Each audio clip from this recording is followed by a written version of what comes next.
your biggest coach, your biggest supporter, your biggest fan base is the person looking back at you in the mirror. Do not underestimate your own power from within because honestly, that is what we tap into. You stand there and you actually eyeball yourself in the mirror and you go, okay, it's us. This is it. I'm done with excuses. Oh my gosh, that in itself is beyond powerful because you are literally having a one-on-one conversation with yourself and it feels really uncomfortable. And again, here we are. Discomfort equals growth. Hey, and welcome back to the podcast. We are here with Bronwyn Mitchell, and she is a co-author in the book Course Correct with Pat Mesiti. And Bronwyn Mitchell is passionate about helping people just like you unlock your personal growth and reach your full potential. She has over 30 years of private and public sector management experience to her coaching. Her website is bronwynmitchellcoaching.com. So, Bronwyn, glad to be talking to you. Oh, it's great to be here with you. Thank you. Well, thank you for thanking me. And so what is your passion, your focus? What problem are you solving for people these days? Think at the moment, there's just so many things going on globally. For me, it's about us being able to look after ourselves and our loved ones. And for me, at the moment, I'm probably concentrating a little bit more on building our resilience to be able to just keep going because it is so easy to get bogged down and caught up in the day to day nuances. But to be able to elevate yourself just that little bit more to be able to say, you know what? I've done it. I've survived. We've come through it. Now, how do we move forward?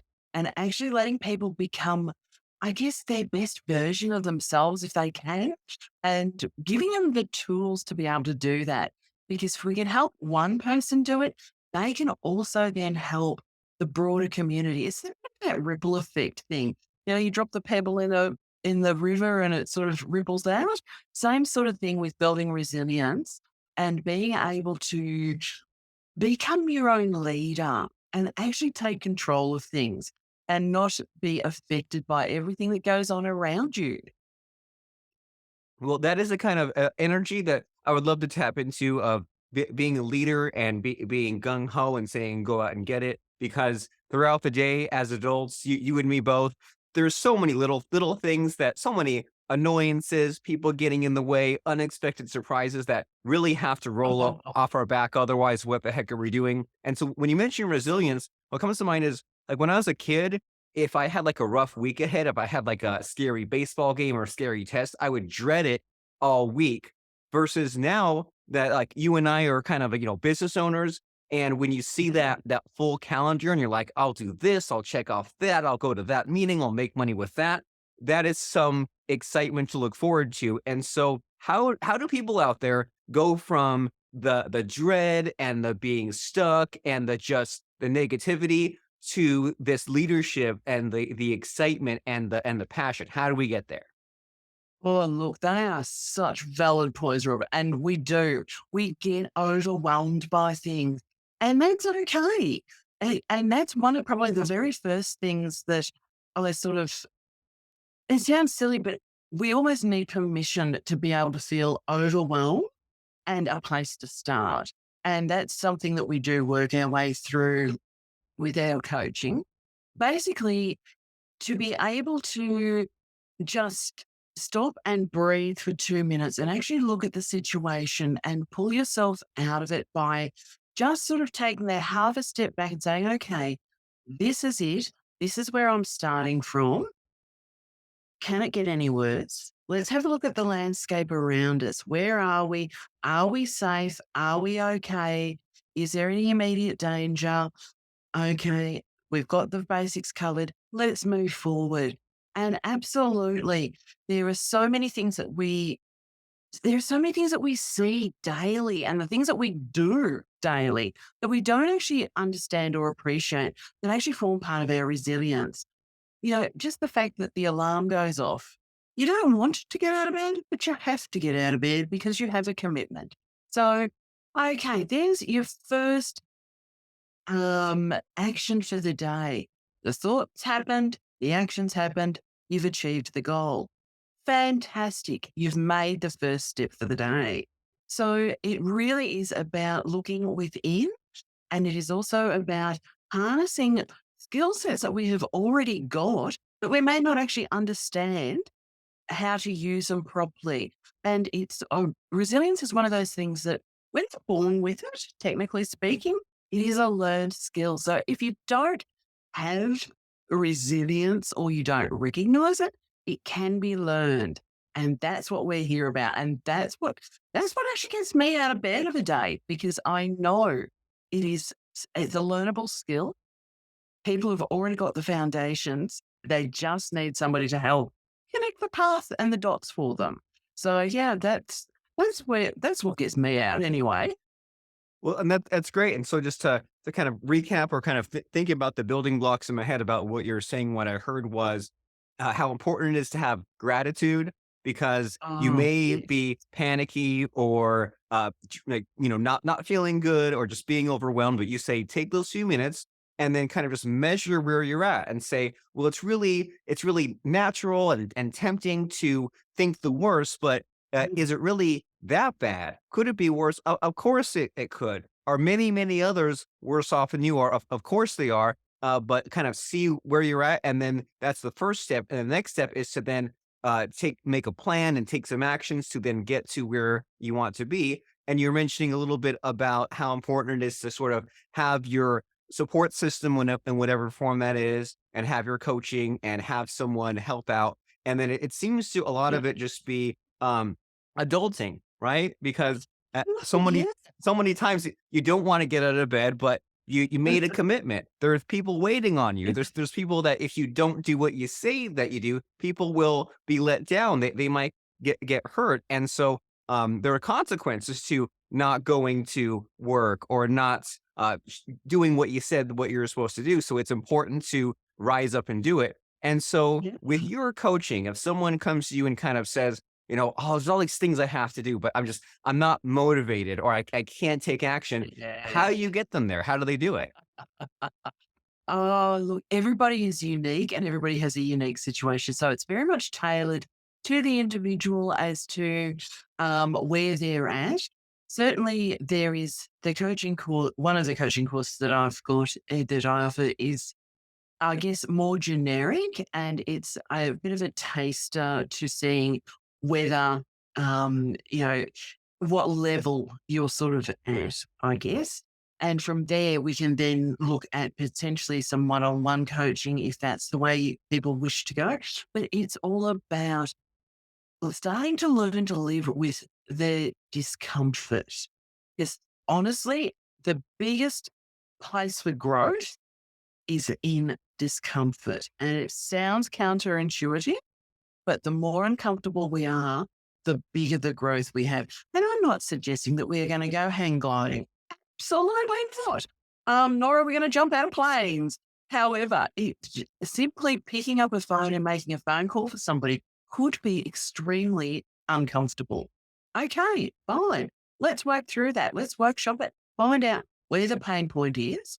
And also, then, what it's like at the other side of that. How good does it feel once you've done it? And all of a sudden, that mystery's taken out of it. And the more you do it, the better it becomes. And with practicing our resilience, I guess it's one of those things that you do it every day. And every day, just a little bit becomes more natural. It becomes more of who we are. And we find the gratitude in things. The mindset changes. And I tell you, once your mindset has refocused and reshaped on looking for the, the positives in things, my goodness, you're off, you're running, you stretch your wings, you fly. It is it's incredible. It really is. I get speechless, and because I get so passionate about seeing people fulfill their, so they fulfill their hopes and their dreams. It's just amazing. And you hear this sort of advice of the thing that you're afraid to do, that's what you should gravitate towards. And I love what you're saying there of how Mhm. discomfort is where you should be, even though it's counterintuitive. And you mentioned Yeah. a few of these helpful reminders that many of the things that you're putting off or delaying, it's really not as scary as you imagine. And many Oh, yeah. times you just go and do it and just get, like you said, get to the other side and don't focus so much on what you have to do or the work involved or the middle process, Yeah. but the end. Focus on what that reward is. And then many times it's awkward at first, but the more you do it, the more you do the webinars or the writing or the videos or whatever it is, the more you do it, then the stronger that muscle will be and the easier it will be in the future. And so you mentioned a few times this sort of keyword resilience. And so, I Yes. hear this word and I think I have an idea in my head what it is, but I don't think I've ever heard it defined. So, what is resilience to you, just to make sure we're all on the same page? Absolutely. Yeah, and it means something different for everybody, basically. For me, it's, I guess, if you want to look at it in the technical sense, and if you want to look at, the dictionary version thereof, it's about the ability to anticipate things, to absorb information, to recover from an event quickly, easily, and as efficiently as you can. Some people actually don't refer to those sorts of skill sets as resilience. They just feel that they're dug within themselves to get themselves out of a particular situation, or they've reached within when they really just don't want to do something, and boom, they've come out the other side.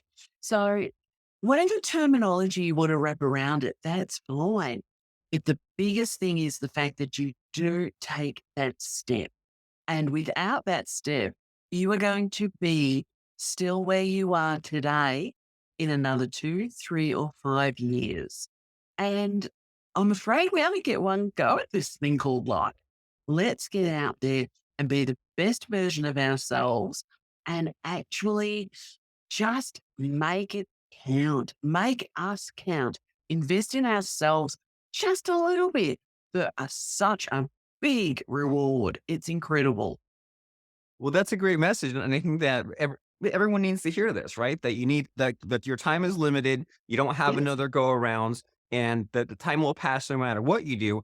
And Yeah. it's easy to think back and think about the regrets of the things that you didn't do, and just imagine not taking action Yeah. now, and in 20 years looking back on this exact moment or this year and saying, I could have done more, and so this is the time to do it. And so I'm sure that you have a lot of interesting and fun stories because I read your story in the Course Correct book that you're a Oh, part of, yes. but you also have these client stories. So, and people love stories, right? Instead of just like, And like facts and advice, that's good, but stories where it really hook people. So, do you have any fun kind of stories about resilience or living your best life or like continuous growth? Anything come to mind as far as just a story to really like make us feel the magic that comes from you? oh my gosh. Okay. Well, firstly, I'm just going to share my little mantra, and that is that every day I sort of sit there and go, okay, so what's today going to look like? And it's going to be at the end of today, am I going to go, oh, whoops, shouldn't have done that? Or am I going to sit there and go, oh, I regret not having done something? So I don't want to be getting to the end of my life to be able to say, oh, gee, I really should have done this, or I should have done that, or what if I'd done something differently? No, I would much rather get to the end of my life and go, oh, look at these moments that I made a mess of things.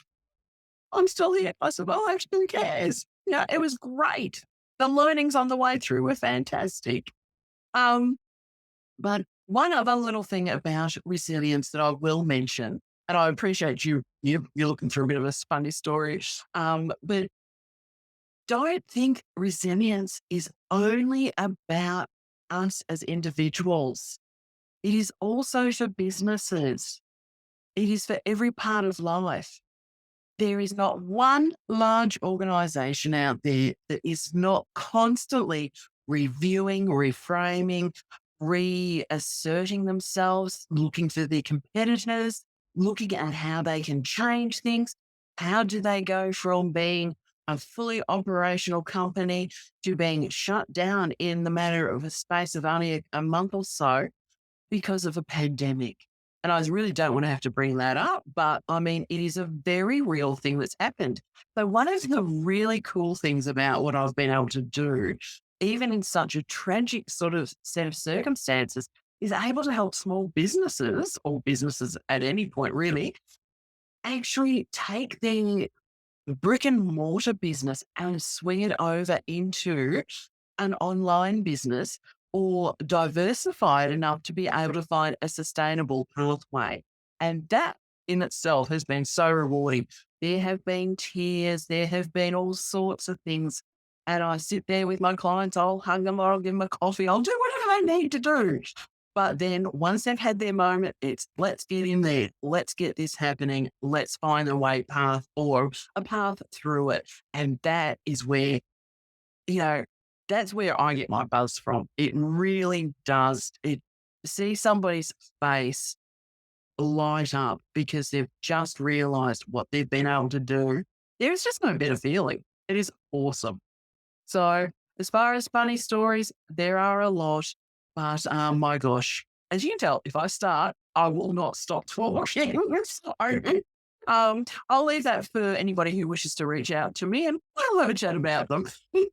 Okay, well, great. And I mean, that is a good point that you make, that this whole idea of resilience and recovering from failure and coming out even better can apply to the business and not just the individual. I mean, like you think of, Oh yeah, I mean, you think of like Netflix versus Blockbuster, examples like that, where there's like absolutely. the way things have been done, and you could choose to stagnate, rest on your laurels, or kind of go through the difficult, limited time process of getting your business online, figuring out the e-commerce, building the customer list, changing things up, getting into other markets, figuring out paid advertising, whatever. There's always that kind of middle difficult part, and it makes a lot of sense how there's the value in like an outside consultant such as yourself to kind of look at things from the outside looking in, because there might be just all this baggage already within the organization, right? With the owner or the people that have been around, and it's so easy to just get stuck. And so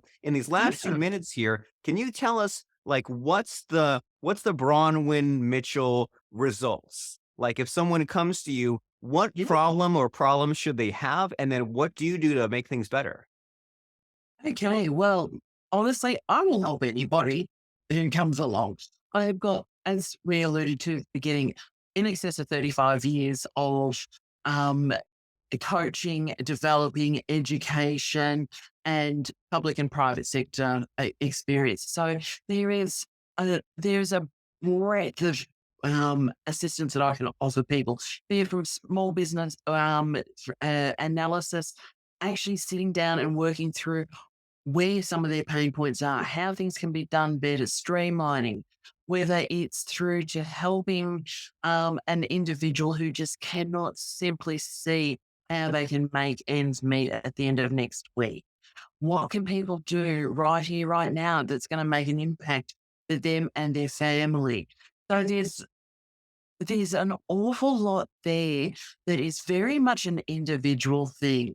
So it really will be a little bit of a unique situation as I can pretty much find, someone if I don't have the experience, I can pretty much hook you in with somebody who can help you with a variety of additional skill sets as well. So I've had the privilege of working with some of the greatest mindset personnel or personalities or peoples. Hooking you into somebody with that, or it might be the case that you and I end up doing a little bit of one on one because of your unique circumstance. So it's all about being tailored, I guess, but that doesn't always result in it being out of people's reach either. So just because it might be a little bit more one on one, don't discount whether it's for you or not. Reach out and we'll have a chat and we can certainly see how this is going to work best for you. And at the end of the day, my goal for everybody is to be able to walk away and actually, my goal is to make me redundant. That's the whole point of this, is the fact that I give you enough skills and enough tools to be able to go and be happy, be you, do you, and be grateful. So that's the sort of thing that I'm aiming for. And the journey that we take to get there, well, that's a unique story for everyone. Well, great. You're a problem solver. And you've been saying that this whole time that everyone's different. And so if someone says, I want to get this conversation started, I want to kind of see if Bronwyn can help me either herself or refer over to the person to solve the problem. What's the Yeah. next step? How do they speak to you and what is that like? Certainly. Well, there's they can go to my website, bronwynmitchellcoaching.com. And on there is a contact me form. And they're more than welcome to reach out. And at that point, I will send them an email and we'll set up like a 5-minute touch base. And we just take it from there. But there is so much information on the website. And I know it sounds a little bit cliche, but there's information about resilience itself, about my coaching, about who I am, and also some of the products that I actually offer. So if there's something that they like, by all means, they can purchase. Otherwise, if there's something that's perhaps a little bit more targeted, or it could be the fact that somebody is looking for somebody to come into their workplace and actually talk to a few staff and sort of, be a bit of a group coaching session. Totally whatever I can do to help, I'll be there. Well, great. And there's that saying, who, not how, that many times Yeah. if there's a problem to be solved, it's not, it doesn't necessarily depend on the skills, but on, okay, well, can this person like understand the situation and then find a Mhm. solution, even if that means tapping into some other resource. And so the website that we want to spell out, because we'll link to it, but you never know if someone is just on the phone or listening. So that's BRONWYNMITCHELL coaching.com, Bronwyn Mitchell coaching.com. And so if speaking of who, not how, if Bronwyn's personality and just her zest for life and her spunk and everything that comes with that, if that really resonates with you, then you need to check out that website. That way you can see her information, her courses, her contact information, and you've made it this far. And we're kind of trying to micro commitment you from, well, you were interested in the podcast. Now you're near the end of the podcast. And now it's time to take the next step. And you said, well, a lot of what Bronwyn said made a lot of sense. And it's at least worth having a conversation to see if she can kind of get me out of my bubble, get me unstuck, get to the next level. Because if you surround yourself with the same people all the time, you're just going to get the same result and you're going to stagnate. And who wants that? You need to get to discomfort, as Bronwyn said, in order to get to where you want to go. And so where you want to go is Bronwyn Mitchell coaching.com right now to see what she has there. And as we're wrapping up our conversation here, Bronwyn, you have dealt with so much in the past few decades. You have seen so many different things. I'm sure you have some interesting and helpful advice to give out. So in these last few seconds here where we're speaking, is there any just really powerful or helpful advice that you could give us that will just really stick with us for the rest of our lives? Anything come to mind? As cliche as it sounds, your biggest coach, your biggest supporter, your biggest fan base is the person looking back at you in the mirror. Do not underestimate your own power from within, because honestly, that is what we tap into. That is what we utilize. And that is what makes the world a difference. And it's very easy to hear those little noises that happen in our ears and that little chitter chat that goes on. But if you stand there and you actually eyeball yourself in the mirror and you go, okay, it's us. This is it. I'm done with excuses. Oh my gosh, that in itself is beyond powerful because you are literally having a one-on-one conversation with yourself, and it feels really uncomfortable. And again, here we are. Discomfort equals growth. So, yeah, I implore anybody to go and have a go at that. Talk to yourself as you're doing your makeup, ladies, gents, having a shave, doing your hair, you doing whatever you do. Just do it. See how far you go.